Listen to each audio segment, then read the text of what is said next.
dilupakan, dianaktirikan kok kejem banget. Saya perintah saat itu, saya mau ke Duga, saya mau ke Kabupaten Duga.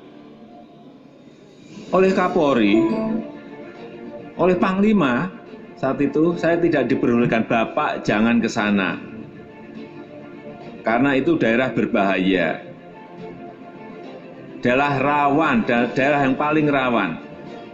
Saya sampaikan saat itu, saya ingat betul, saya nggak mau tahu, saya perintah kepada Panglima dan Kapolri, saya nggak mau tahu, pokoknya 2 hari lagi saya akan ke Duga.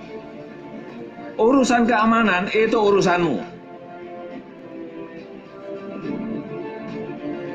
Menciptakan pemerataan pembangunan di seluruh penjuru Nusantara dan keadilan sosial bagi seluruh rakyat Indonesia. Itulah impian Joko Widodo. Papua, ya, Papua adalah saudara kita, saudara sebangsa dan sama manusia di negeri Indonesia. Papua banyak menyumbangkan kesejahteraan Indonesia, tapi dirinya sendiri begitu menderita. Sungguh ironis melihat kenyataan pahit seperti ini. Cerita tentang keindahan dan kekayaan Papua kita kenal saat masih bangku sekolah dasar. Di Papua, ada banyak tempat yang indah, tiada bandingnya dengan negara lain bagi para penikmat keindahan, khususnya untuk para travelers. Akan tetapi, sejak era Soeharto sampai SBY, daerah Papua hanyalah dianggap sebagai manusia purba, budak, anak tiri, untuk para elit penguasa yang mengeruk kekuasaan dan kekayaan. Kini, Jokowi yang berkuasa, serangkaian jurus belusukan dilakukannya. Dengan jurus itu, Jokowi akan tahu persis apa saja yang dibutuhkan oleh satu daerah dan tindakan apa yang harus dilakukan untuk mengatasi segala kebutuhannya. Dan juga, dengan belusukan itu, Jokowi serasa turut merasakan penderitaan dan kemiskinan yang dirasakan oleh warga yang dipimpinnya. Dengan rasa itu, kita telah melihat berbagai kebijakan pro-rakyat yang telah dilaksanakan oleh Jokowi. Bahkan saat ini, di periode keduanya yang tak ada beban itu, belusukan ke berbagai daerah di Indonesia juga kerap dilakukannya, meskipun tidak sesering ketika beliau masih menjabat sebagai wali kota atau gubernur. Namun, jika dibandingkan dengan para pendahulunya, Jokowi adalah Presiden Republik Indonesia yang paling banyak berkunjung ke berbagai wilayah di Indonesia. Dari sekian banyak pencapaian yang telah ditorehkan oleh Jokowi, satu hal yang saya sangat banggakan dan layak untuk dipuji adalah perhatian besar beliau terhadap saudara kita, masyarakat Papua. Di periode pertama, Jokowi sering berkunjung ke Papua, terhitung jumlahnya mencapai 12 kali. Kemudian, memasuki periode keduanya sebagai presiden, Joko Widodo kembali menyambangi Papua sebagai daerah pertama yang dikunjunginya pada Oktober 2019 lalu. Menurut Jokowi, sejak pertama kali berkunjung ke Papua, ia benar-benar melihat langsung ketimpangan pembangunan infrastruktur dibanding daerah lain di wilayah Indonesia Barat. Karenanya, ia sejak awal berjanji akan cukup sering berkunjung ke Papua untuk memastikan percepatan pembangunan sesuai program yang ia buat.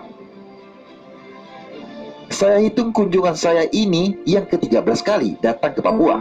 Mungkin daerah lain hanya 2 atau 4 kali, kata Jokowi.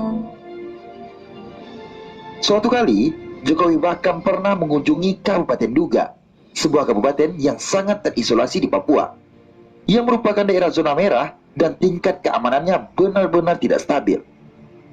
Butuh nyali dan taring besar untuk dapat mengunjungi daerah tersebut. Akan tetapi, hal itu tidak menyurutkan semangatnya untuk berkunjung ke sana. Bahkan kala itu, Kapolri juga Panglima TNI melarang Presiden Jokowi untuk mengunjungi zona merah tersebut.